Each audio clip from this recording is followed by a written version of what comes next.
ക്രിസ്തുവിൽ ഏറ്റവും സ്നേഹം നിറഞ്ഞവരെ, ഒരുപക്ഷെ നമുക്ക് അധികം വായിച്ച് കേൾക്കാൻ ഇഷ്ടമില്ലാത്ത ഒരു പഴയ നിയമ പുസ്തകത്തിൽ നിന്നാണ് ഇന്നത്തെ വായനകൾ ആരംഭിക്കുന്നത്. വളരെ അപ്രസക്തമെന്ന് നമുക്ക് തോന്നുന്ന ഒരു ഭാഗം. ശരീരത്തിലുണ്ടാകുന്ന തടുപ്പും നിറവ്യത്യാസവും പുരോഹിതന്മാരെ കാണിക്കണം, കുഷ്ഠമാണെങ്കിൽ അശുദ്ധനാണ്, പാളയത്തിന് പുറത്ത് താമസിക്കണം, മേൽച്ചുണ്ട് മറയ്ക്കുകയും അശുദ്ധൻ അശുദ്ധൻ എന്ന് വിളിച്ചു പറയണം എന്നൊക്കെയുള്ള കാര്യങ്ങൾ നമ്മിൽ അസ്വസ്ഥത ജനിപ്പിക്കുന്നതാണ്. എന്നാൽ അവയിൽ മറഞ്ഞിരിക്കുന്ന ആത്മീയ രഹസ്യം വളരെ വലുതാണ്. കുഷ്ഠരോഗത്തെ ഒന്ന് വിലയിരുത്തുക. അതൊരു ത്വക്ക് രോഗമാണ്. ത്വക്ക് ശരീരത്തിലെ ഏറ്റവും വലിയ അവയവമാണ്. അതിനാൽ കുഷ്ഠരോഗമെന്ന് പറഞ്ഞാൽ തന്നെ മനുഷ്യന്റെ നിലനിൽപ്പിനെ പൂർണ്ണമായി ബാധിക്കുന്ന മാരകമായ രോഗാവസ്ഥ എന്നർത്ഥം. കാരണം കുഷ്ഠം ശരീരത്തെ ജീർണിപ്പിച്ച് മനുഷ്യനെ മരണത്തിലേക്ക് തള്ളിവിടുന്ന രോഗമാണ്. ഈ രോഗത്തെ പാപമെന്ന നിലയിൽ മാറ്റി വായിച്ചാൽ നമുക്ക് മുന്നിൽ തുറക്കുന്ന ആത്മീയ രഹസ്യം വളരെ വലുതാണ്. മാത്രമല്ല കുമ്പസാരം എന്ന കൂദാശയെ വെളിപ്പെടുത്തുന്നതുമാണ്. കുഷ്ഠം വഴി ഒരു മനുഷ്യന് സംഭവിക്കുന്നത് നോക്കുക. കുഷ്ഠം ത്വക്കിന്റെ സംവേദനക്ഷമത നഷ്ടപ്പെടുത്തുന്നു. ശരീരത്തിൽ തട്ടോ മുറിവോ ഉണ്ടായാൽ വേദന അറിയാൻ സാധിക്കാതെ സാഹചര്യം വളരെ മോശമാക്കുന്നു. അയാൾ പൂർണ്ണമായി രോഗിയാകുന്നു. അശുദ്ധനെന്ന് മുദ്ര കുത്തപ്പെടുന്നു. ദേവാലയത്തിൽ പ്രവേശിക്കാനോ ആരാധനാബലികൾ അർപ്പിക്കാനോ കഴിയാതെ വരുന്നു.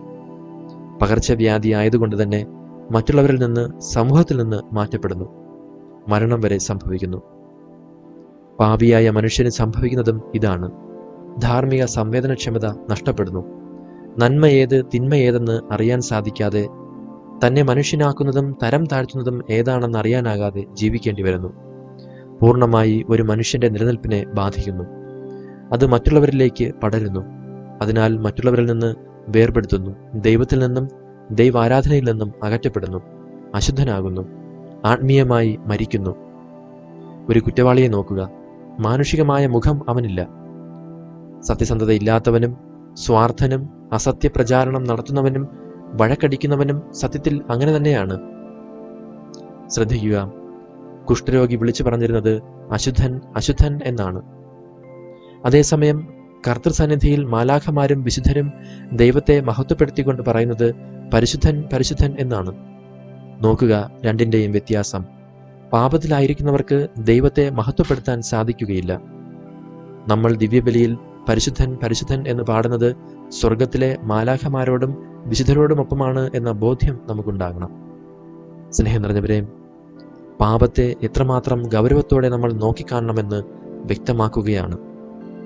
പ്രത്യേകിച്ച് ഓരോ ബലിയർപ്പണത്തിന് മുൻപും സുഭാഷിതങ്ങൾ പഠിപ്പിക്കുന്നത് ഇപ്രകാരമാണ്: ദുഷ്ടന്റെ ബലി കർത്താവിന് വെറുപ്പാണ്, സത്യസന്ധരുടെ പ്രാർത്ഥന അവിടുത്തെ സന്തോഷിപ്പിക്കുന്നു.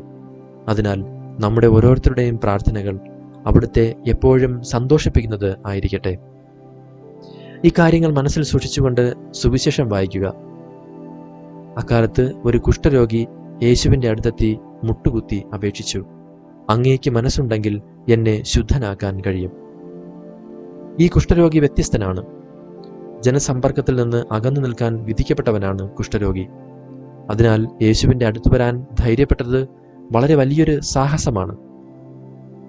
എല്ലാവരും വെറുക്കുന്ന തന്നെ യേശു സ്വീകരിക്കുമെന്നും മറ്റാർക്കും സുഖപ്പെടുത്താൻ കഴിയാത്ത തൻ്റെ രോഗം മാറ്റി തനിക്ക് സുഖവും ശുദ്ധിയും നൽകാൻ യേശുവിന് കഴിയുമെന്നുമുള്ള വിശ്വാസവും പ്രത്യാശയുമാണ് ഇതിലൂടെ അയാൾ പ്രകടമാക്കുന്നത്.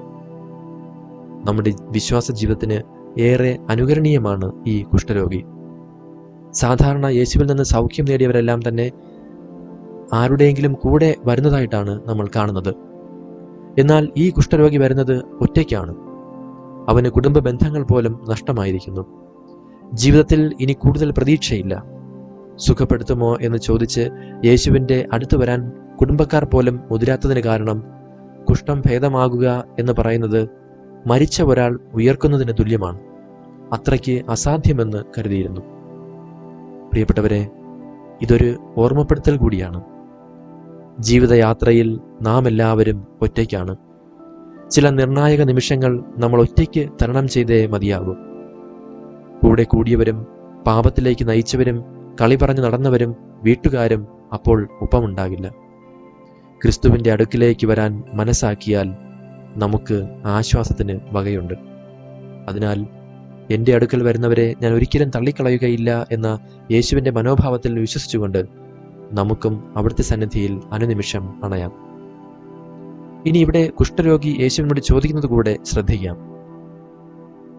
അങ്ങേക്ക് മനസ്സുണ്ടെങ്കിൽ എന്നെ ശുദ്ധനാക്കാൻ സാധിക്കും. യേശുവിൻ്റെ ദൈവത്വത്തെയും ദൈവശക്തിയെയും പരോക്ഷമായി അംഗീകരിക്കുന്ന ഒരു പ്രവൃത്തിയാണിത്. വിശ്വാസവും വിനയവും പ്രകടമാക്കിക്കൊണ്ട് അയാൾ യാചിക്കുകയാണ്. യേശുവിൻ്റെ സന്മനസ്സിൽ മാത്രമാണ് അയാളുടെ ആശ്രയം. ആ തിരുമനസ്സിന് പൂർണ്ണമായി സമർപ്പിക്കുന്ന അയാൾ യഥാർത്ഥ ശിഷ്യത്വത്തിൻ്റെയും യഥാർത്ഥ പ്രാർത്ഥനയുടെയും ഉത്തമ മാതൃക കൂടി നമുക്ക് കാട്ടിത്തരുന്നു.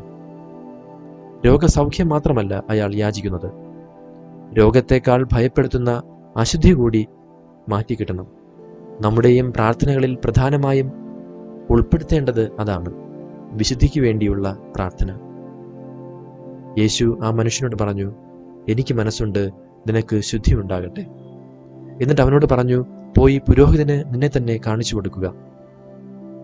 നോക്കുക, ദൈവമായ ക്രിസ്തു, എന്തും തൊട്ട് സൗഖ്യപ്പെടുത്താൻ കഴിവുള്ളവൻ, ഭൂമിയിലെ ഏത് പുരോഹിതനേക്കാളും ശുദ്ധനും വിനീതനും നിത്യപുരോഹിതനുമായവൻ, എന്തുകൊണ്ട് കേവലം മനുഷ്യനായ ഒരു പുരോഹിതന്റെ അടുക്കിലേക്ക് ആ കുഷ്ഠരോഗിയെ പറഞ്ഞയച്ചു എന്നത് ചിന്തിക്കണം.